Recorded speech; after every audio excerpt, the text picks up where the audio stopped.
for two. Kickers are extra, I give them the boot. Ooh, going for two. Sit back, relax while I grab me a brew. Ooh, now I'm reclining while putting my time and I'm ready to go. My spine is aligning and much my lineups, my bank account grow. I am so rich, but knowledge is all that I'm leaving it with. Ooh, listen to this, multiple options, how far can I get? Ooh, DFS Dynasty redraft tonight, I'm not finishing last. I'm finishing past any and all, I am looking to last. What else? This spot is popping and I am so locked in and only opening the door when it is opportunity knocking. And all of these spots keep on talking and talking. So what are we talking? What kind of alignment? And running it deep, even players forgotten or came from the bottom or hitting that topping. And this spot is popping, yeah, this spot is popping. And woo! This is the armchair, yeah. Put up your arms, yeah. Sound the alarm, yeah, yeah, yeah. Woo! What is going on, guys, and welcome to episode 369 of the Armchair Fantasy Show. I'm your host, of course, Jeff Lambert. You can follow me on Twitter at JeffLambert77.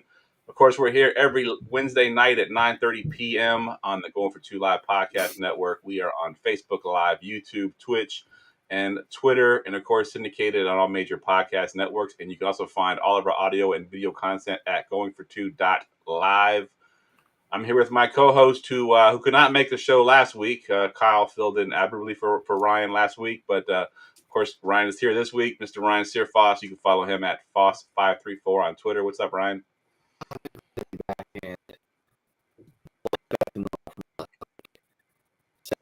You got a really bad connection, Ryan. Okay, I'll probably try to log out and back in, but yeah, it's good to be back. All right. Hopefully when he comes back, we'll have a better connection there with Ryan. But we got a full house tonight. We have the three members of the newest show on the Going for Two Live network, the Fantasy Assessment, Jerry, Chu, and Raul. You can follow them at Jerry Wilkie FM. Chu is at Father Dynasty, and Raul is at nraul11. What's up, guys? Jeff, how's it going? It's good to be here. Thank you to you and, of course, Ryan, if he does return, for having us on. Thanks for plugging, of course, the Fantasy Assessment, which first episode last Thursday, be on every other Thursday. Excited to talk about some crazy free agency the first 2-3 days now tonight with the boys. Absolutely. So give us a quick rundown. We'll go to you first, Jerry. Here we'll go clockwise. Give us a quick rundown of what you do in the fantasy space and just anything else you wanted to talk about. Yeah, so obviously just co-host with these other two guys on Fantasy Assessment every other Thursday. Active in the Twitter community and on the Facebook community and in the Discord, and just try to do whatever I can. Articles, shows, jump on wherever I can, and yeah, between Dynasty and just redrafts coming close to August and September, just super active. Good stuff. Raul, I know you haven't been in the Dynasty space for a while here, but give us a little rundown of what you do. Yeah. I did take a pretty big hiatus after my initial debut, probably this time last year. Just getting back to it with the Fantasy Assessment. Pretty active on Twitter, splitting between fantasy and soccer, especially this time of year. But just excited to get into more things, podcasts like these, and of course the show every other week. Good stuff. And Chu? Yes, of course, the Fantasy Assessment. If we haven't mentioned that, I'm not sure. And then Twitter and YouTube at Father Dynasty. So looking to pick that back up a little bit with now we're officially in the 2024 season. So looking to pick that up with rookie talk and post free agency nausea for my team. I heard you had a lost episode of your greatest guest ever, and it was a lost episode and it never got released. It's the guy right above me for doing Brady Bunch style. Yeah, Jeff, sincerely appreciate you coming on. It was great. I enjoyed it. I hope you enjoyed it, but no one will ever see it. Yeah. After talking with customer support, the nice answer was, I don't know what you want us to do. I was like, then just do nothing. It's fine. That's it. Yeah, that's it. So I'm back on StreamYard. We'll say that. Yeah, we famously have a NFL draft, mock draft that we did live. It was just three of us. That ended up, the audio was absolutely terrible. So we just claimed that we got every single pick right. No one will ever know. So, Yeah. All right. Ryan is here, but it looks like he might only be in audio. Ryan, can you hear us? Or maybe not. Maybe he can't hear us.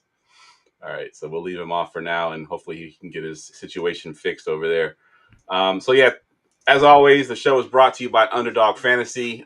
Check out their best ball leagues. They got huge tournaments, private events as well, and they also do pick'ems as well. So for every major sport, you can sign up with our promo code GF2 and get a deposit match up to $100. It's as simple as that. Use promo code GF2, and you can start drafting best balls. It is best ball season. If you've checked out the Going for Two Live network, we do have the B League show that comes on every couple of weeks. He does a live best ball draft. Talks about his pointers, his tips, and what kind of things he wants to do in his best ball leagues. So if you haven't checked that out, definitely check that out. It's also going to be in audio as well on the audio podcast. Ryan is back. Hopefully his connection has gotten better. Hopefully, Ryan, are you there? Yeah, I'm here. I don't know what's going on. Can you hear me? See me? We No. got you for now, so hopefully it stays there. Dude, I don't know what the hell's going on. Are you on Firefox or are you on Chrome again? I'm on. I'm supposed to. Yeah, I don't know. It's weird. Usually you have we'll see. Tonight, not I'm so just much. throw my computer out the window, but it's all right. All right, so tonight's show is going to be all about free agency. Usually we do segments, but tonight is going to be pretty much all free agency talk. We've had so many moves. The plan tonight, the reason we have a full house, the original plan was to do a Dynasty rookie mock. But once we had all these moves in free agency, I was like, you know what? We got to pivot and do free agency talk. Last year at this time, the first 2 days, it was all defensive signings, so there was no offense to talk about. I assumed to be similar this year. I was way, way, way wrong. There were so many moves and trades and people being released, and it was just crazy pandemonium. So we'll do that tonight. We'll break down each one of the moves that some of the teams have made. But of course, we kick it off with the mock draft. Attention, everyone. Let's mock draft. All right. So today we are going to be drafting the worst animals to be reincarnated as. We typically do 3 rounds, but because there's 5 of us tonight, we're only going to do 2 rounds. So we'll each get 2 picks in this draft. And Chew, you pulled the, I don't know if it's the long straw or the short straw, but you got the 101 here. So what you got? I know I'm not going to take Jerry's. I don't think I will. Okay, I might. So we were very much on the same page. For me, it's got to be the spider. So I kind of think about just in my little ecosystem of being in this house. I'm normally the one that has to kill the spiders, but if my wife has to do it, she won't hesitate and will kill them. So if I'm a spider, I'm not lasting very long. Yeah, that's true. Spiders definitely. Like just any kind of spider. Doesn't matter what kind of spider. Like even like a tarantula. Ooh, okay. We'll see if I'm a big enough spider. I think I might be able to scare her off, but she'll be like, "Well, I have to go back into the house at some point. I have to know where this thing is. Can I close it in a room and just leave it there?" So good stuff. All right. Spider goes 101. Jerry, you got the 102 here. Yeah, spider was my 101. I was kind of iffy on if that was even eligible. But being in Buffalo, I think I got to go with the chicken, especially around like Super Bowl time and then turning into chicken wings. Yeah, I do not want to be a Buffalo chicken and end up being on somebody's Super Bowl platter, Super Bowl Sunday. Hey, that's a good call. That's a good call. Yeah, y'all are famous for your Buffalo chicken wings for sure. Raul, you got the 103. All right, I gotta take my guy early. I could have left him till the second round, but I'm gonna take the bony-eared ass fish. So obviously we got the name, but when I was thinking about this draft on this show sheet, I was thinking about those fish that live really deep in the ocean and don't have eyes, and it's like pitch black. And I don't know what they're called. Coincidentally, I was looking at the list of the dumbest animals, and number 4 with one of the lowest brain to body size ratios is the bony-eared ass fish, which so happens to be one of these fish that live really deep in the ocean and don't have eyes. So for all those reasons, I'm going to take that. I love it. It's always funny too when we have guests on to do these, how much research they actually do. They actually go in and they're Googling it and they're giving me stats and stuff. It's hilarious. I love it. All right, Ryan, you got the 104 here. Am I allowed to say a Cleveland Browns fan? I don't know if that counts as an animal. In that case, I'm going with a sloth. They live life too slow. I can't even walk behind somebody in the grocery store who's walking slow without my head ready to explode. It would stress me out moving like that all the time. Just the thought of it gives me anxiety. Yeah, sloth was on my list as well. That was for sure one of the ones I was going to go with. But mine, I went very specific. So I'm going to kind of describe them before I actually give you what the animal is. So imagine you are an apex predator. You are striped purposely to hide yourself from your prey so you can sneak up on these prey. You're huge. You're probably 350 pounds, 400 pounds, 500 pounds. You're huge. You're fast. And like I said, you're striped, you're orange, and you're striped most of the time. And because animals are colorblind, you kind of blend in with the jungle. But now imagine that you're that apex predator and you're albino. I'm taking an albino tiger because albino tigers can be seen in that jungle no matter what. Makes hunting extremely difficult. They are very rare, but I did look at there's a couple of them that are in zoos. They do find them in the wild occasionally. Typically, they're not in the best shape because they can't find food as easily because animals can see them coming from a mile away. So I do not want to be an albino tiger in the wild because trying to find food would be nearly impossible. All right, back to you, Chew, at the 201. So I can't go bug again because that might be a little too on the nose. So I'm going to go ahead and you went specific. I'm going to go a bit generic. So I'm just going to go deer. There are a shitload of them in my neighborhood. And I almost totaled my my first car I ever had, hitting one going 60. And I can only imagine being on the receiving end of that, hitting the grill of my Jeep Cherokee Sport. So I would rather not have to deal with that and be exploded all over the road. So, no deer. Yeah, and you have to imagine right before that happened, you were like, the deer was the happiest it could have been, right? It was like just running around, frolicking free, and all of a sudden, 60-mile-an-hour car. From off the road to middle of the road in one leap, and then, yeah. It was awesome. Yeah, brutal. Let's see, 202, Jerry. I thought sloth was going to fall to me, so I got to pivot here. From going from a shitload of them in the country to a shitload of them in the city, I'm just going to go with a rat in New York City. Yeah. Subway rat, street rat, whatever you want to call it. I mean, they got a lot of food. They got a lot of places to hide, but you don't want to be a rat. That's like the worst thing next to a spider.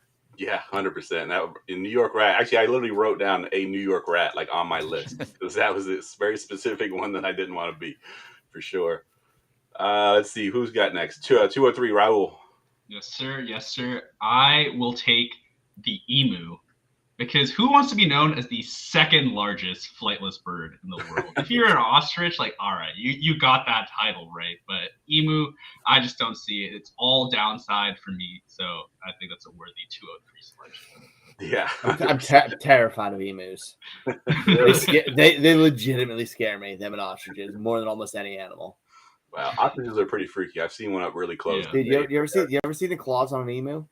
They're what a velociraptor was. Do yourself a favor and don't Google that before bed because they're like 4-inch claws. They kick and kill animals. Yikes. Now that makes it a little cool, though. That man, did I reach for that? No, be a declawed emu. Yeah, That's no upside. Yeah. All right, Ryan, your last pick here at 204. I'm going with a cute and beloved animal, which may or may not be a real animal, and that's the panda.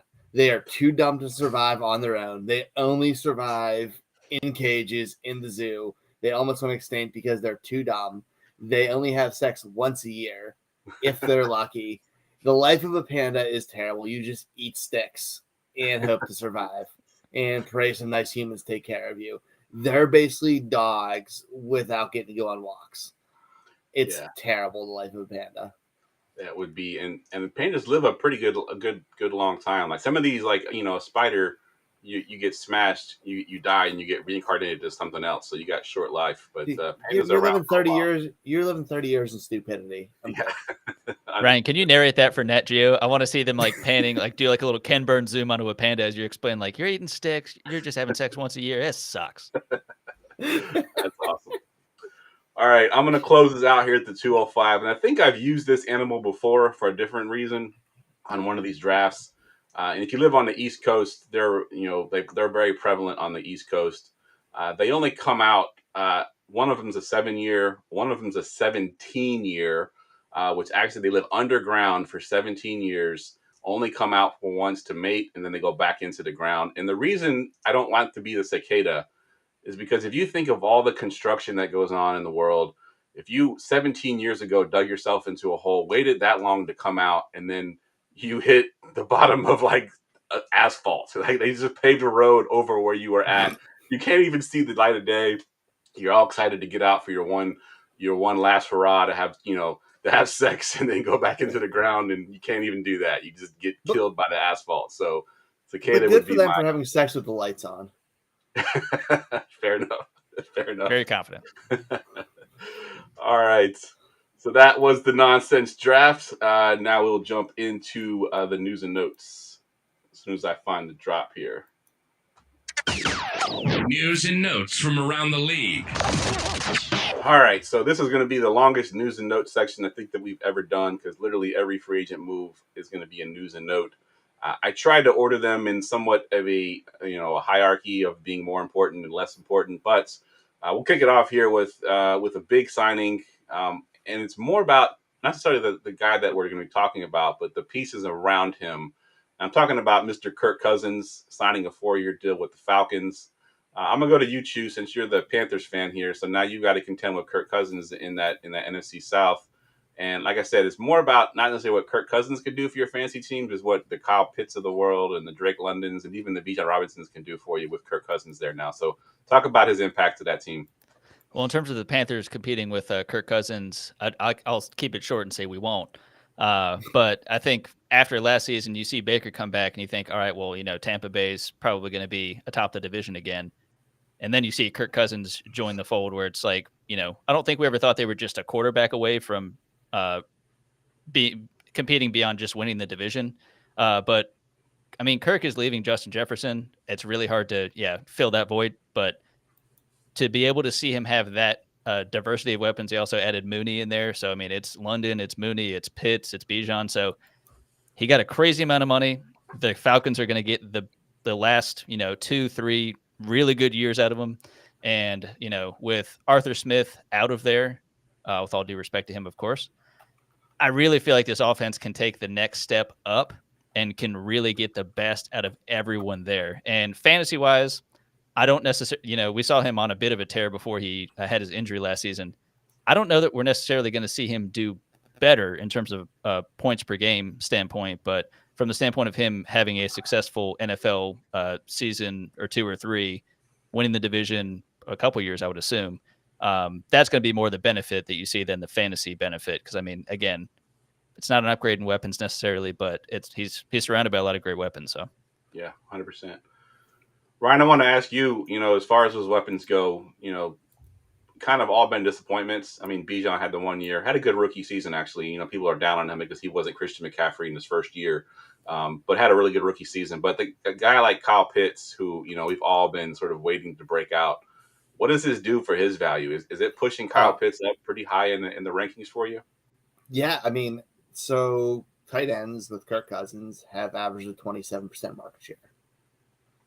They're getting absolutely fed, and everybody's hat's produced. And no disrespect, because I love TJ Hawkinson. I think he's one of the best tight ends in the league. Athleticism-wise, he's never seen this kind of athlete at the position who can spread the field like that. If Kyle Pitts doesn't eat with Kirk Cousins, there's something seriously wrong, and it's never going to happen. But he should be able to put that together. This is where I'm viewing him as a top 3 to 5 tight end with the tight end 1 potential. And I think Drake London can get 140 targets, 150 targets with him too, just because of what we've seen. And it's always gone wide receiver 1, tight end slot. Yep. I was just going to pass the question to Raul here. And, as far as Kirk Cousins being hyper-focused on a receiver 1, and he's done that throughout his entire career, not just in Minnesota, but even before Minnesota. What are your thoughts on Drake London? Like, is he going to be able to reach his potential, you think, now with Kirk Cousins under center? I think for anyone invested in Drake London, this is the dream scenario, really. Short of getting your elite top 5 young QB to be attached to for a decade, like Kirk Cousins is the quarterback you want for Drake London to reach. Potentially even top 5 wide receiver. Certainly dynasty value with his age, but even production. All the metrics have been fantastic, especially from the rookie year. The kind of the target share that he had at the Falcons. Now you finally have a quarterback who has that history of feeding his best target, even supporting multiple receivers. Thielen up until maybe his last season at Minnesota. If I had Drake London, I'd be very excited. If buying Drake London is a difficult proposition now that he's in that tier, perhaps above your Ayuk's or Waddles, T. Higgins, maybe rightfully so. Buying him has become probably a little too rich for my blood. But if there's anyone to rise from wide receiver 10 to wide receiver 5, outside the top 10 to wide receiver 5, I think Drake London is the most likely. Yeah, I agree 100%. And it kind of fits out perfectly here, Jared, because I wanted to ask you about Bijan. So we talked about the passing game with Kyle Pitts, Drake London seeing, an increase. What do you think it does for the running game with Bijan Robinson back there?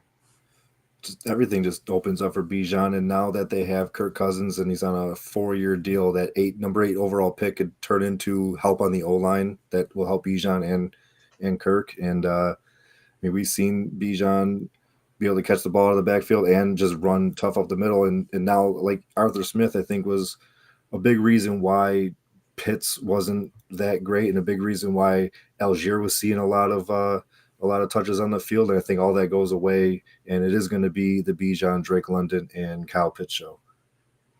Yeah, I think, Justin Jefferson aside, I think if you look at the totality of what Kirk Cousins has, I think this is probably the best weapons, as far as total weapons. Now, he's had Justin Jefferson, obviously, one of the best receivers we've ever seen. He's had Hawkinson, but he never had the running game that he should have with Bijan to go with it. So I'm excited for his proposition, for what he can do down there. And, these pieces, I own a lot of Kyle Pitts. I was a big Kyle Pitts guy, and it got to the point with Kyle Pitts that you basically had to hold him because you couldn't sell him for anything. So I've held on to him for this long. So I'm hoping he finally ends up paying off for me years later with Kirk Cousins. So let's move to another big free agency signing. He stayed in his division, Mr. Saquon Barkley, going from, of course, the Giants to the Eagles. And I'll start with you, Raul, on this one. First of all, just in general, Barkley's biggest issue with the Giants typically was his offensive line. He now goes to an Eagles team, even minus Jason Kelce, is far and away the best offensive line he's ever played behind. What are your thoughts on Barkley's outlook, as far as being with the Eagles now? Yeah, kind of like we were just talking about, this is almost best case scenario, really, to go to, I think, a top 3 statistically, and, from the eye test as well, top 3 offensive line in the NFL. I'm sure there are people rightly concerned about the age, but that's not a new thing. But, concerned about the tush push. And is that a legitimate concern? Yes, but does Saquon with Jalen Hurts still get more touchdowns than Saquon with the Giants? I think also yes. So the efficiency should go up. Like, will he see more targets? Hard to say. But I think, Saquon is probably going to be at the very latest, end of round 2 redraft pick this year. So, I love this news for Saquon. At the same time, you can't ignore the age. So if you wanted to get out, maybe not any first, like I see some people saying, 108 or higher, I'd certainly take it in Superflex. But this is the sell window that if you want to let go of Saquon as well. Yeah, if you want to get out of Saquon, this is probably the peak right now, unless for some reason he has some monster season. But even if he has a monster season, he's getting to that point where he's going to hit the age cliff eventually. So if you want to move on from Saquon, if you're not in a point where you're contending this year and you want to move Saquon, I think that would be the time to do it.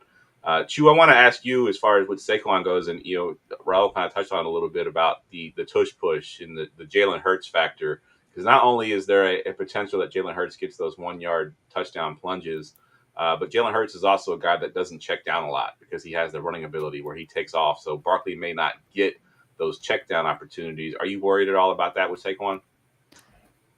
Not necessarily. I do expect it to be less. I know, like in New York, he essentially was the offense, especially in Daboll's first season when there were so many injuries happening all across the offensive weaponry there. So, I mean, he at points was lining up in Wildcats. I mean, that level of involvement in the offense is not going to happen because it doesn't need to. But as we've seen with various injuries throughout his career, I at a minimum believe that he will be able to play as much as he reasonably can the entirety of the season. And we've seen what Miles Sanders did. We've seen what DeAndre Swift did. We keep seeing them kind of climb the tier of let's get a better running back. They've been entirely okay once they get the best out of whatever that running back is. Let them go. Let them get paid elsewhere to not do as well. And let's get somebody else do the same thing again. So, I have some concern about it, but I do still think overall he's going to be a safe bet and a good high floor guy. Yeah, 100%. So sticking with the running backs here, Jerry, we're going to look at a different team and Josh Jacobs signing with the Packers. Now, when he first signed, Aaron Jones was still with the team, so we were a little confused at how that was going to work out. But, of course, Aaron Jones also moved on. So Josh Jacobs now and basically inherits that workload, and I believe A.J. Dillon is also looking at moving out of there. So Jacobs is basically, as it stands right now, the only running back that they really have in that offense. And we've seen Aaron Jones be very, very efficient in that offense. What are your thoughts on Jacobs to the Packers? I love it. I and a couple different chats that I'm in, I've had conflicting, like just little discussions on how Jacobs compares to Aaron Jones, and obviously, Dillon is gone, but like I see Jacobs as a similar work style to Aaron Jones, a similar player to Aaron Jones. Where other people are like, no, Aaron Jones is a way better pass catcher, blah blah blah, this and that. But Dillon being gone, he's 3 years younger than Aaron Jones too. Nice size contract, 4 years. I think it was $48 million. I'm all over it. I mean, the Packers' offensive line is better than what the Raiders have put out there too, even through all the years that Jacobs has been over there. I think they still bring another guy in, or maybe try to re-sign Dillon to have a little bit more of that 1-2 punch. But as it stands right now, I mean, he is the only guy there really, and he's got really good value because people have like the Raiders mentality attached to him, and a couple injuries here and there attached to him. But I think he's going to be a top 12 running back this year. Yeah, one thing I was going to ask Ryan about here with Josh Jacobs is, and I've heard this stat. Jamie mentioned it actually to me once, and I've also heard it a couple times that Josh Jacobs does not in his career have a receiving touchdown, which is kind of crazy when you think about it. He's got 2 50 reception seasons. And never caught a receiving touchdown. But, me and Ryan scouted Josh Jacobs coming out of college, and he was kind of pegged as a receiving running back, and it's never been used that way. Now with the Packers, he might get the opportunity, Ryan. What are your thoughts on Jacobs? Yeah, and the one thing, receiving touchdowns for the running back are such a fluky stat. Like, it's something they may get 1 or 2 a year if they're lucky in majority of situations. It's a fluky stat for that. He's had 50 receptions, like you said. He was pegged as a receiving back out of college by most scouts too. He can absolutely do it. He also is built to handle a huge workload, which we've seen him do, and this is one of the best offenses he's been on for it. This might be my favorite landing spot for anybody fantasy-wise that we've seen in free agency. Yeah, I think I'm with you 100%. I thought for sure he was going back to the Raiders. I thought, they were going to find a way to get him done. I'm so happy for him, and I'm so happy for Zamir White. Yeah. Yeah, Zamir White is now the new RB1 with the Raiders. So if you own Zamir White, the value up for sure. You've been holding him for 3 years. It's about time. Yeah, I think I still have him on my taxi squad in one of my leagues, and I'm excited to take him off. I watched them go sign somebody or draft somebody and ruin my hopes. But well, they will, but it's going to be fun to just think about now. Yeah, 100%. All right, speaking of Aaron Jones, like I mentioned, he also left. He went and signed in the division as well. He went to the Vikings too, and I'm curious, a little bit older, he's going to an offense that now does not currently have a quarterback that we know of. I know they signed, I think, Sam Darnold, but I don't really believe he's the starter there. Maybe he is, and they're just going to basically tank the year. But if you're an Aaron Jones owner going from the Packers and, what the workload he had there to the Vikings with no quarterback, what are your thoughts? Yeah, I mean, yeah, as much as we're talking about how tremendous of an opportunity is for Jacobs going to the Packers in that offense, it is really, aside from the kind of the revenge element of Aaron Jones staying in the division and just giving the middle finger to the Packers, saying, no, I'll take a 1-year deal and I'm going to the rival. But I mean, the Vikings are not what they used to be, certainly without Kirk Cousins. So I have a lot of concerns. He's going to get enough volume. I know they back when he was in Green Bay, it was he and Dylan splitting enough of the work, but I have a hard time believing that it's going to be enough volume between he and Chandler split enough in Jones's favor that it'll be worthwhile. And again, if it's Darnold, I think they re-signed Nick Mullins to be a backup. So, I mean, I assume they're going to draft a quarterback as well. But regardless of any of the three that it would be, I have some concerns that Jones can be tremendously efficient as he had been in Green Bay. Yeah, Raul, I wanted to ask you. Ryan kind of said it. You missed your window basically if you were trying to trade Aaron Jones. If you owned Aaron Jones, are you just basically stuck with him now until he retires? Because you can't really move him at this point for anything. I mean, maybe this news has brought a new window. I would definitely be looking to sell because perhaps I think Aaron Jones came back in the fantasy playoffs, did pretty well, and obviously the Packers then hit him at away at Dallas 4 touchdowns. Maybe that generated some hype. Then he went to the Vikings. He missed almost the entire regular season through, I think, a multitude of injuries. He came back in and then got taken back out. This is a running back that's 29. I'd definitely be looking to sell, which I think we're all on the same page.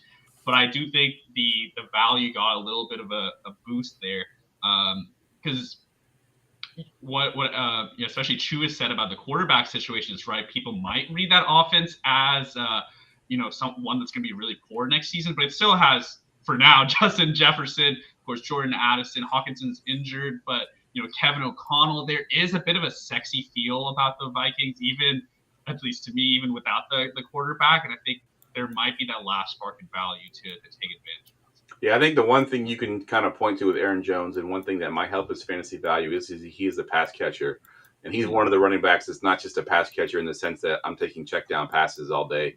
He actually runs routes as a running back. So when you think about them constantly being down potentially, with no quarterback, they're going to need, their running back out there in the passing game. So maybe he catches more passes than he ever has and can get his value back that way. So yeah, I like that. Mm-hmm. Yeah, I think Aaron Jones, exactly what you just said, is easy. You're able to package him in a way that sounds enticing to buyers. Yeah. Because of elements like the pass catcher. Agreed. All right, I saved this running back note for Ryan here. Mr. Derrick Henry, King Henry himself, signs a 2-year deal with Ryan's Ravens. And I told Ryan this, that, in a chat, that Derrick Henry is a Ravens running back. Like, if you were to actually, think of a Ravens type running back, Derrick Henry fits the mold. He's getting up there in age, but when you're Derrick Henry's size and how fast he is still, I think he still was second in the league last year in yards after contact. He is not your typical running back where it's going to kind of fade away. So he has a couple good years left in him, and now he's playing with the Ravens, probably the best offense he's been a part of.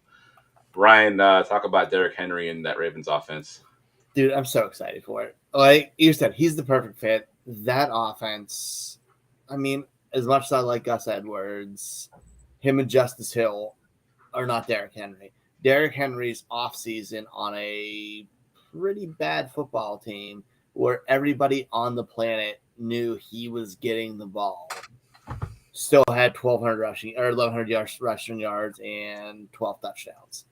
He produced, in spite that it wasn't his best season by far, but dude, he's coming to a team where they have to worry about the zone run. Anybody's come in and produced immediately in Baltimore.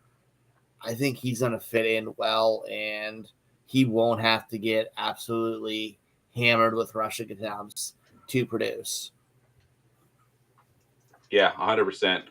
I want to. We got a question in the chat here. I want to bring up on screen. I know it's a little out of topic here, but he says he needs help. He's a 10-team Dynasty super flex. He wants to know, should he trade away Flowers, Rice, Waddle, and Charbonnet for Justin Jefferson in the 203? Other receivers are DJ Moore, McLaurin, Devonta Smith, and Drake London. And Riley, you wanted to ask a question as far as how many starters he has, right? Is that what you wanted to know? Or how many starters, does the league play? Yeah. So if you can tell us that, Scooby Taylor is the name. If you can tell us how many starters do you need in your league, but in the meantime, just take it at face value, Raul. What are you doing with this trade? Yeah. At 10 team, give me Justin Jefferson like almost every time. You want that elite piece. Now losing both Rice and Waddle, I care less about Flowers and even less about Charbonnet. It is tough, so that's why 9 starters. I would probably take the Justin Jefferson side, just to get that final piece, especially when you're sending out DJ Moore, London, and Devonta Smith. I assume you can start 2 flex, 2 wide receiver, or 4 wide receivers at least. So yeah, sorry, rambled a bit at the end there, but go get Justin Jefferson. Yeah. Anybody else disagree with that? Everybody thinks Justin Jefferson is the piece that you want. Yeah, I'm with you. I think Jefferson is an elite piece, and I think that's who you want to get in this trade here. So yeah, I'd take that trade there, Scooby. All right, back to Derrick Henry, Jerry. I want to get your thoughts on Mr. Derrick Henry as well, going to the Ravens. And personally, I traded Derrick Henry away after this news. I had traded for Derrick Henry last year to sort of help my championship run. And I did win the championship with Derrick Henry. Rode the back of him in December, and then I wanted to get the value for him because he is an older running back. He only has maybe 1-2 years left, so I traded him away in one of my leagues. But I want your thoughts on Derrick Henry and what his value is right now. Yeah, I mean, he's obviously a shorter term running back. Trading him last year was probably the time to do it. But I think he opens up a lot in Baltimore. Just imagine inside the 10, inside the 5, the offense as a whole. You have Henry, you have Lamar could run it, or you could do a little short screen or end around to Zay Flowers. And the 340-pound fullback with Pat Ricard in front of him. The only team that has a fullback anymore now. But yeah, I think like his touchdowns could go up. Obviously Gus is gone. Keaton Mitchell is probably not going to be there at the beginning of the year. As he gets healthy, probably be worked in a little bit more. But this is Henry's rushing team. I love him in redraft. I know this is more of a dynasty show, so if you could get a good offer for him now, maybe take it because like I think his contract's only 2 years, and is it 2 years? He's probably only got about 2-3 years left. Maybe he gets another 1-year deal after this one's over. But in redraft, though, we'll talk about it more getting closer to August. But in redraft, I'm probably looking at him in the top 2 rounds, and I'd be happy to pair him up with another running back or elite wide receiver. Yeah, 100%. I love it. I moved him only because now I've won back-to-back championships, and I want to get younger because my team's gotten a little long in the tooth. Yeah, humble brag. A little long in the tooth, so I figured get the value while I can. So I moved to Derrick Henry, expecting to try to get my team a little bit younger. All right, I should have named this show the running back show because we're sticking with the running backs here. Another running back, Austin Eckler, signs a 2-year deal with the Commanders. And I'll go to you first this time, Raul. Austin Eckler didn't have a good fantasy year last year. Didn't look to be the guy that we had, kind of come to expect him to be in that top 5 RB range. Gets a new outlook on life here on the East Coast with the Commanders right here where I live. What are your thoughts on Eckler coming into this Cliff Kingsbury offense? Yeah, I'm probably out. I feel like we've been pretty positive for a dynasty show about running backs thus far, but I think here's where we stop the positivity. Eckler, the end of the last season was tough to watch, tough to have on a team, and maybe just like stunk up his name a bit in the community. Now going into an offense that presumably will have a rookie quarterback, there was a lot to like about the Commanders going into a month ago, but somehow they seem to have just made terrible moves like at every turn. From the coaching decision to Cliff Kingsbury, who's fantasy wise, you might like that volume, but and now like paying a back like Eckler, it just doesn't seem like a very smart ship over there so far. Which doesn't really relate to Eckler, but also does. I think this is a guy whose value could drop off completely if he has a tough start to the season. So I really don't like this one.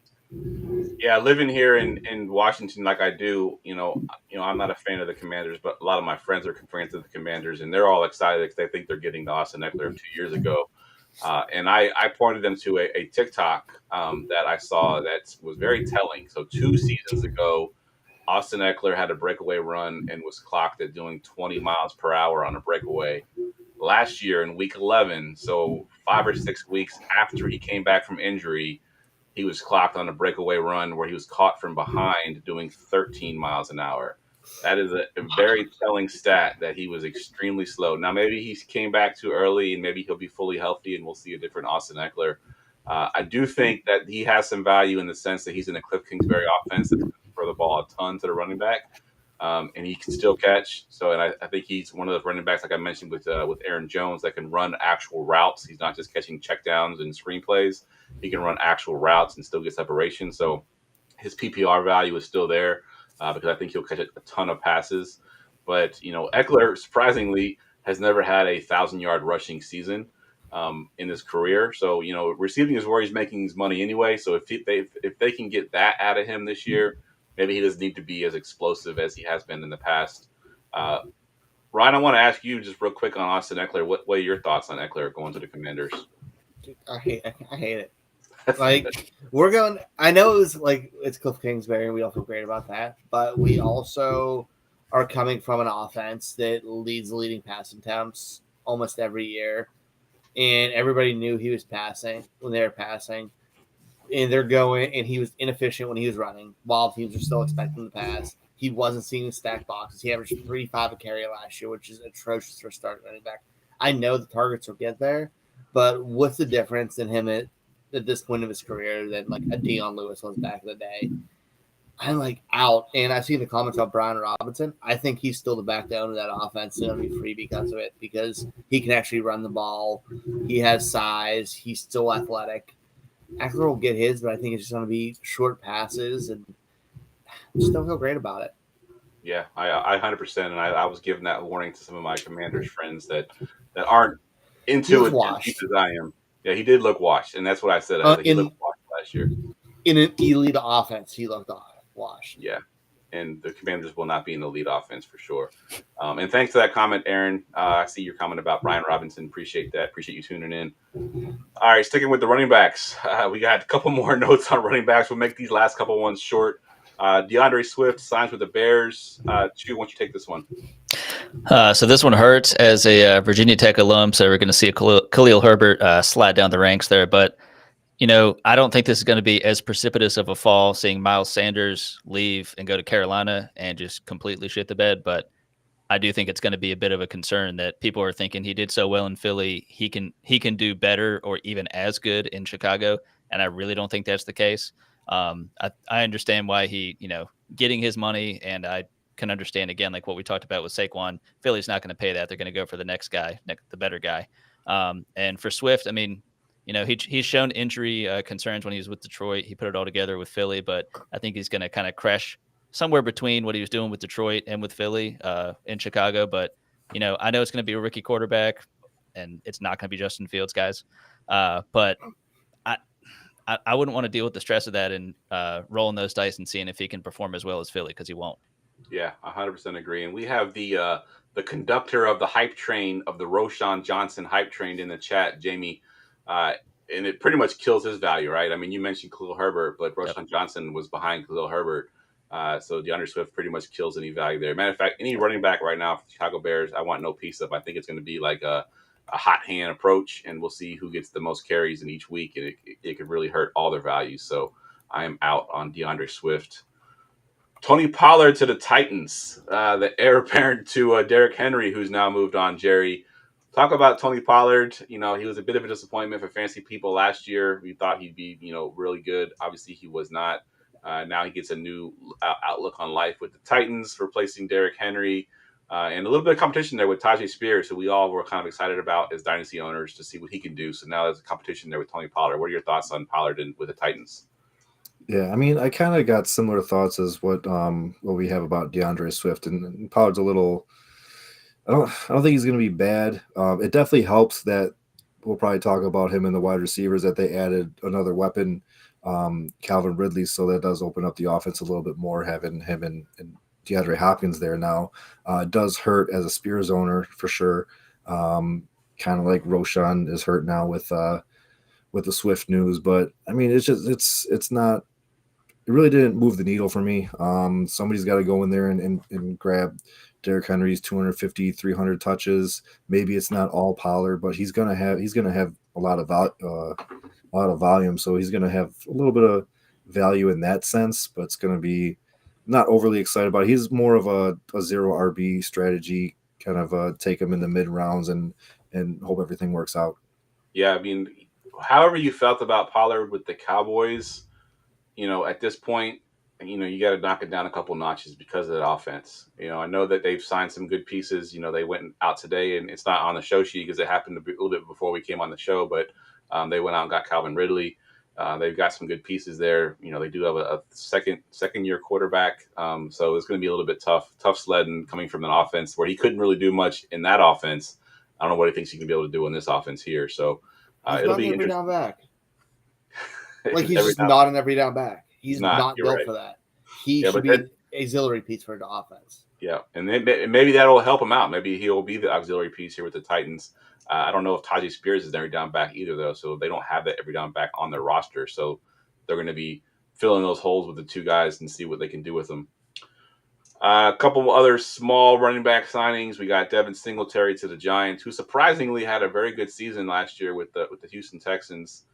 He goes to the Giants. We've mentioned how bad their offensive line is. Anything you wanted to mention about this signing, Ryan? Yeah, I'm good. I'm good on him. like it's fine. They're going to draft somebody else. He's not going to be the only running back there. He's going to be in a committee. He's in a bad offense on a bad team who decided to put Daniel Jones is more important than Saquon Barkley. Everything about that organization is bad. I don't want any parts of them. Yeah. I'd rather have Singletary than Pollard. Unfortunately, I think I may agree, especially for the price. But it's still the situation stinks, and I don't think he's that good. But I've been a hater. Real quick question in the chat here. Chi, we'll go to you on this question. He wants to know, Aaron McCullum wants to know, Will Levis or Bryce Young in Dynasty? And since you're the Carolina Panthers fan here, I figured you'd want to answer this one. Can I throw up live on air, or should I probably not do that? You know what? I mean, trying to put my bias aside, I know Will Levis had a tremendous first game, a couple of bombs to Nuke Hopkins, but I really trust Bryce for the future. And seeing what they're doing, of course, me being tremendously tapped into what Carolina's done in the free agency so far, they're doing nothing but protect Bryce, give him someone to throw to. And I mean, I think that's what everybody's been waiting to see him get a chance to do. So call it blind optimism, but I trust Bryce Young's value to rise and be more stable than Will Levis having some volatile games here and there. And really, you're trying to capture those weeks that are good. And if you're trying to trade him, hope that somebody else believes that those good games are going to happen more often than not. I'm not sure they will. Yeah, I'm with you 100%. I think it's Bryce Young hands down for me as well. The talent's still there. He just had an awful team last year. I think they're going to build around him. I think he'll be much better going forward. Atrocious. Yeah. Atrocious is a better word. Wait here for 4 seconds behind this Swiss cheese offensive line. We'll see. We'll make something happen. Yeah. Adam Thielen, do not separate. Please don't separate. Dude, 100%. yeah. I want him to do well. I love Bryce Young. Yeah. If I could just add one other reason, this is not really related to Levis, I think, even without this reason, Young is ahead, but I'm really excited about Dave Canales going over to the Panthers, especially with now in 2 years, Geno Smith and Baker recovered their careers and got the bag under Dave Canales' tutelage. So arrow trending up for sure. Yeah. All right, Jerry, we're going to lump these next two together because they kind of go hand in hand. Zach Moss signs his deal with the Bengals and hurts my draft stock of Chase Brown. I've got Chase Brown on a bunch of my teams. I was hoping he'd get the workload there, but Zach Moss throws a kink in that. But then we'll loop in Joe Mixon, who was then traded to the Texans. So pick one of those guys you want to talk about. Talking about Mixon. Houston was one of the favorites they were in on the Barkley rumors. They were in on the Henry rumors. I think them getting Mixon, and I don't remember what they sent to Cincy. It was a late pick or something, day 3 pick or maybe late day 2 pick, but whatever they sent to them, they got a really good deal. And Houston is one of those teams. I got 3 teams that I think, and it could just be because of the volume of the players that they signed, but I got 3 teams that like won free agency so far. Houston is one of those teams. They're just doing everything that they can to also help out their young investment in CJ Stroud. They could basically, and I was talking to other people in a different chat, but they could basically go into the draft and just draft best player available. I mean, I think they're pretty much good all the way around now, and picking up Mixon is a huge reason that they could do that. They don't have to worry about a day 2 running back, and because he's still got a lot of miles left on his tires, and I think he could end up being a back end RB1, maybe definitely an early RB2. But overall, I think he's going to be good for the next couple of years in that offense where they could just spread the ball out, and he can catch out of the backfield as well. Like we're talking about Aaron Jones and Josh Jacobs. I mean, he's lumped right into that same category, and there's really not a huge difference between those 3 guys. Yeah. Well, let's flip the switch on that trade there, the Zach Moss trade, and Chase Brown being there as well. Does one of these guys stand out over the other, or do you think they're just going to kind of vulture each other all season long? If I had to pick one, I'll probably go with the unsexy option of Zach Moss. In redraft and Dynasty, I'm probably going to choose the cheaper one. They're probably both very complementary backs, really. Like Moss is going to be the bruiser, probably gets the goal line work, whereas Chase Brown is that more speedy, electric, can play a role in the passing game. I tend to side with volume, so I'll go Zach Moss. And it's actually hard to say. I actually would poll you guys and ask who would you value higher. I don't know what even KTC says. Or Brian, what do you think? Chase Brown, Zach Moss, which one do you want? Probably Zach Moss, because they paid him, and he is going to get the red zone carries and in between tackles. They haven't thrown as much to the running back as we'd like them to, especially with the receivers. If Higgins actually leaves, that might change it a little bit, but I still want the guy who's trending towards the most touches. Yeah. And I think that's Moss. Exactly. So mixed in all this free agency stuff, besides the Joe Mixon trade, there were a couple other trades that happened as well. And one of them, Chew, I'll go to you since this is your team. Your Panthers traded for Deontay Johnson, giving Bryce Young something he did not have last year. I guess he had Thielen for a while until Thielen realized that he was old and couldn't do it anymore. But Deontay Johnson to the Panthers, kind of talk about that a little bit. So just in short, I drew a heart on my notes, so that probably tells you what I think about it. This is a tremendous move. For all of the nonsense that they've done over the last couple of years under the new ownership, again, who's to say it was the owner that did all of it and had everybody under his thumb? Did he actually give people the leeway and Scott Fitter, the old GM, to make such atrocious moves? I don't know the actual truth of that, but what they've done in free agency thus far and them addressing the receiver position in this way, they traded them Dante Jackson, a cornerback who gets torched on the regular, and they were going to release. And they said, we'll give you him in a 6th for Deontay Johnson in the 7th. And I guess the rumblings were maybe he was on the outs with Pittsburgh as well, so it kind of worked out for everybody. But I love this deal. You finally get someone who can separate. He is known for separating, and everyone else that was on the roster. Mingo was an atrocious pick. I didn't agree with it at all, and I even more don't now. Thielen is I think a good veteran presence. And again, I got the chance to go see a Panthers game last year, actually, when they played the Texans in Charlotte. I mean, some of the stuff that Thielen was doing was incredible. I mean, but it was because he had to, because no one else could do anything. Yep. So Deontay Johnson, he's not necessarily the alpha. I know he's a bit undersized, but he can work on the outside, and Bryce Young should have a little bit of time. But Raul, like you were mentioning about Canales, I know Canales had talked about having that mental clock, and even in practice being, I think it's like 2.6 seconds or 2.7. Like when you hit that point, get the ball out. So Deontay Johnson's going to eat in this offense. Are you worried about 2 slot receivers as your top guys at all? Deontay can work a bit on the outside.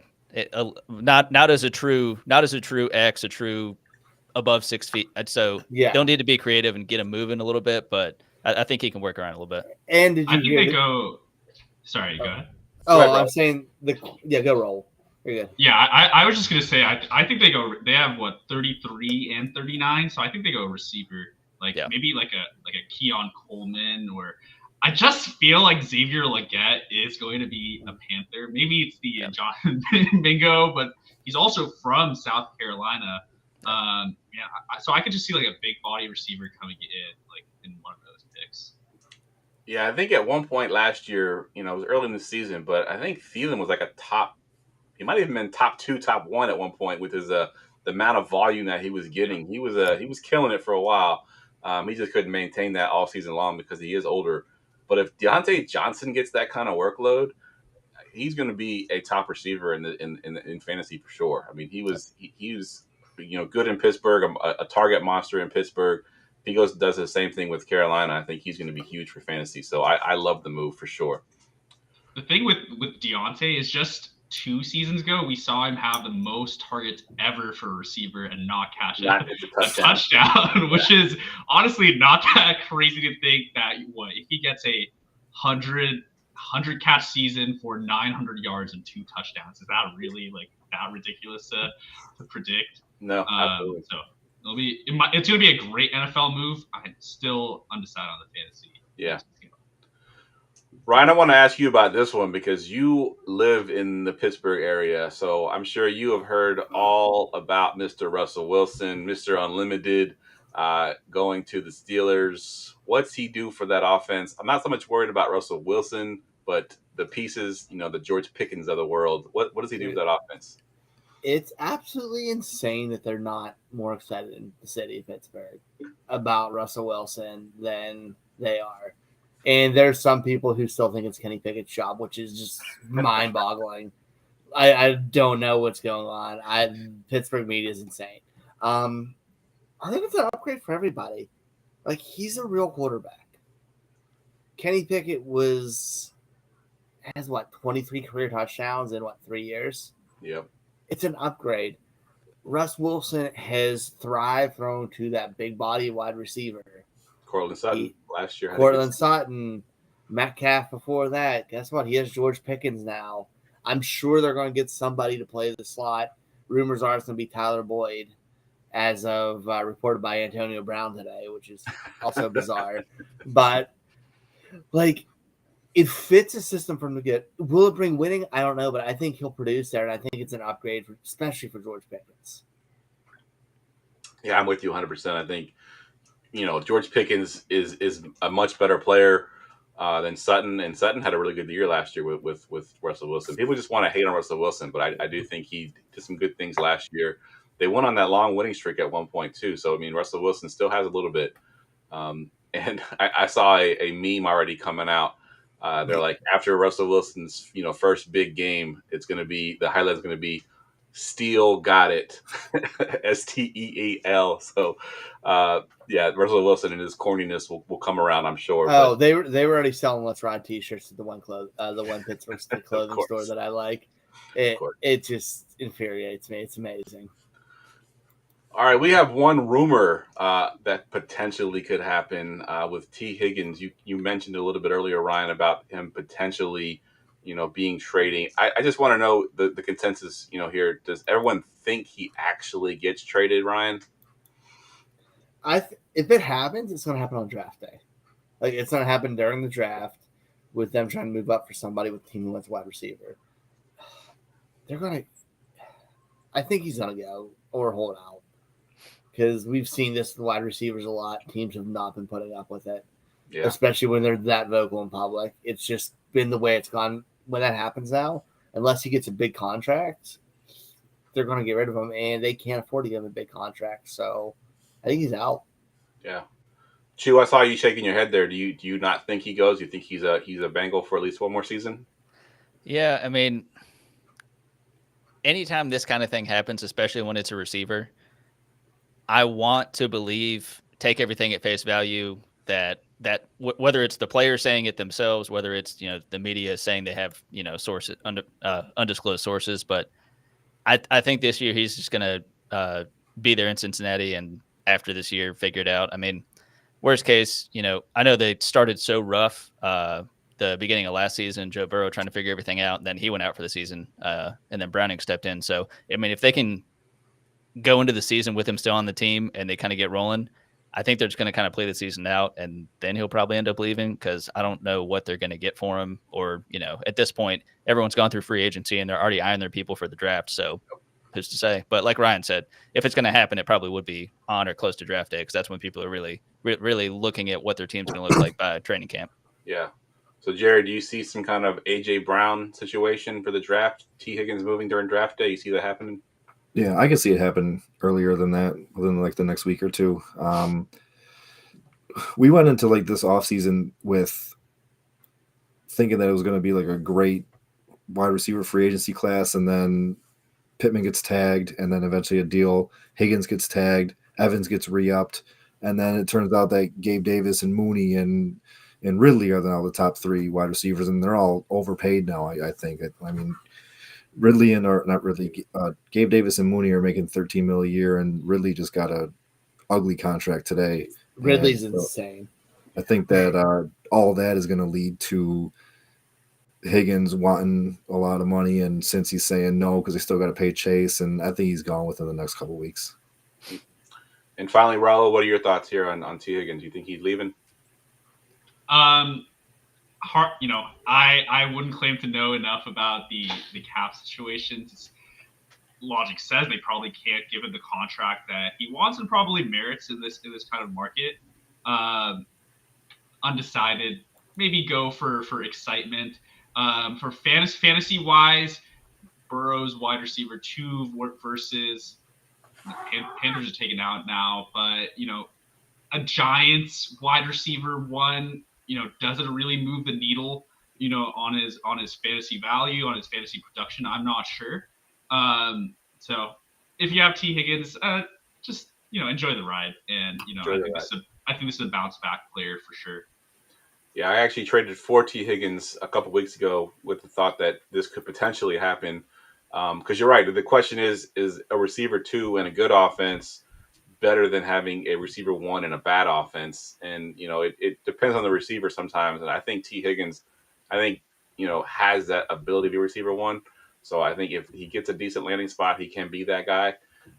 So I kind of was hoping for that move to happen because as a receiver 2 in Cincinnati, I think he is what he is. I don't think there's going to be anything more than what he's been in the past. And I'm not getting my value that I end up spending for him on that trade. All right. We'll believe this. I told you on the beginning that I kind of tiered these by importance. So I left this one, and Jamie's in the chat, so he'll love this. This is the very last note, absolutely towards the bottom here. But Jerry Jeudy gets traded to the Browns. I'll go to you on this one, Chu. Does this move the needle at all for you on Jerry Jeudy, or how you felt about him before he was with the Broncos? Short answer, no. I think that this is a tremendously savvy move by the Browns, obviously, in terms of how they've built this wide receiver room is let's trade minimal from Amari Cooper. Let's trade minimal. Like, it's very savvy moves to build what I think is a pretty competent wide receiver room. But that's simply to help amplify Deshaun Watson or the newly anointed backup in Jameis Winston. I think it's just going to be trying to just kind of lift the floor of that offense. But in terms of fantasy, it really doesn't change much at all for me. Yeah, whatever the opposite of savvy is when it comes to that Watson contract, that's the word that we need to put in right there, because we're savvy with the receivers and not so much with the Watson contracts. Anybody else want to chime in on Jerry Jeudy? Any thoughts that you didn't already touch on? Going once, going twice. Slight upgrade. Yeah, I've got nothing about Jerry Jeudy, but if we have the second, I kind of want to talk about Justin Fields. Because nothing really happened as far as free agency goes, but nothing happened as far as free agency goes. Like, at what price are you willing to just bail on Justin Fields in a super flex league? So I recently did trade Justin Fields before all the free agency frenzy. And ironically, I traded him for Deshaun Watson and a first-round pick because I needed a quarterback to fill in the Justin Fields role. And I felt the same about Watson as I do about Fields in a way that I feel like they're not going to be my main starter for the next 3-4 years. So I was going to try to move, Justin Fields anyway. So I think I'm still in the same boat with Deshaun Watson, where I think I'm going to try to move him. But that first round pick sort of moved the needle to where I made that trade. So I still can fill my superflex spot with Deshaun Watson, and I gained that first round pick. Speaking of Justin Fields, where can he go now? Like, what team really needs a quarterback? I guess the Vikings, maybe the Raiders still need a quarterback, right? They got Minshew, so I mean, they still could. There were a lot of those, connections. I mean, Luke Getsy, who rumored they didn't get along, but then I think the GM is the one who drafted the Fields at the Bears. But I just can't see a spot where he starts the season in week 1, barring injury to someone. Ryan, what about you? Is there any thoughts where Fields might end up? I have no idea where he could end up. Vikings one, Raiders maybe. They're desperate for something for the Raiders, and they could use he should be a starter somewhere. It's going to be the team. It's going to be late. It's going to be the team who misses their quarterback in the draft, who plans on drafting one. So I saw an interesting theory on Twitter that they said draft the quarterback, start Justin Fields. If Justin Fields plays well, it increases his trade value. Might be able to move him. If he plays bad, you make the switch to Caleb Williams anyway, and you have a decent backup quarterback that's still in a rookie contract. What are your thoughts on them having both? I hate that so much. It's so stupid. Like, having a quarterback and having them go week to week and switching is so bad for morale. Oh, I hate it so much. Yeah. I think so especially stupid. Because Fields has been pretty publicly supported by the players on the Bears, like DJ Moore, for example, has been very vocal about wanting to keep Fields. So just from a locker room point of view, that's just, I think you can't have that happening. Yeah, they're going to have to move him somewhere that it's probably not going to be the most ideal spot, which unfortunately, if you've got stocks in Justin Fields, it's not going to help you out. Hey, if you have 2 quarterbacks, you have no quarterbacks. Yeah, that's 100% right. What a great way to put it. All right. That wraps the podcast up, guys. We got through all of those. What was that, Ryan? You forgot one major free agent move here. Did I forget one? You did. That's Gus Edwards to the Chargers. I thought you were going to say Antonio Gibson. No, the Chargers have no running backs, and Jim Harbaugh runs the shit out of the running back position. I think he's going to outproduce out of the running backs we talked about tonight. Mixon, Singletary, Pollard, Swift, Eckler, Aaron Jones. I think he is, other than Barkley, Jacobs, and Henry, I think he's the next in line out of the guys who move. And Zach Moss. And Zach Moss. I said, other than those top 3, he's number 4 for me. Dude, he's going to produce there. He's their back. I'm curious to go back and look now, too, because Greg Roman was there when Gus Edwards was there, right? They were together. In the locked him in for $780 a season with Greg Roman. Yeah. $780 and 8 touchdowns, Greg Roman. Lock him in. He's going to be the only running back there now, and Harbaugh has shown he likes one guy. Fair enough. All right. So that officially wraps the show up. We'll go around the horn here. Give us your Twitter handle one more time. Obviously plug your show or anything else that you want to plug. We'll start with you, Jerry.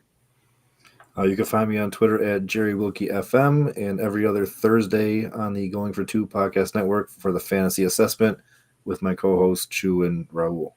Good stuff. Chu.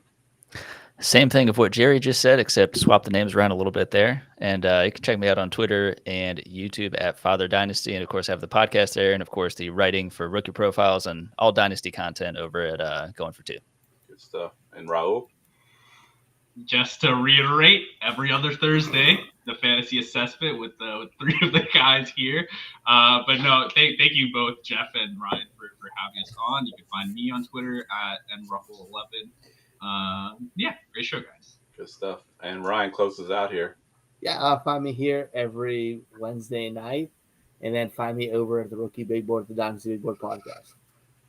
Good stuff. I want to thank the 3 of you for coming on tonight. Really a great show. It was a really fun rookie mock draft, right? We had a lot of fun doing that. We'll have to get y'all on again, and we'll do a rookie mock draft at some point this offseason for sure. All right. As always, guys, you can follow me on Twitter at JeffLambert77. Make sure you check out all of our shows on the Going for Two Live Network, including the Fantasy Assessment, which we said probably more times than has ever been said in the history of anything, the Fantasy Assessment. Check it out every other Thursday night.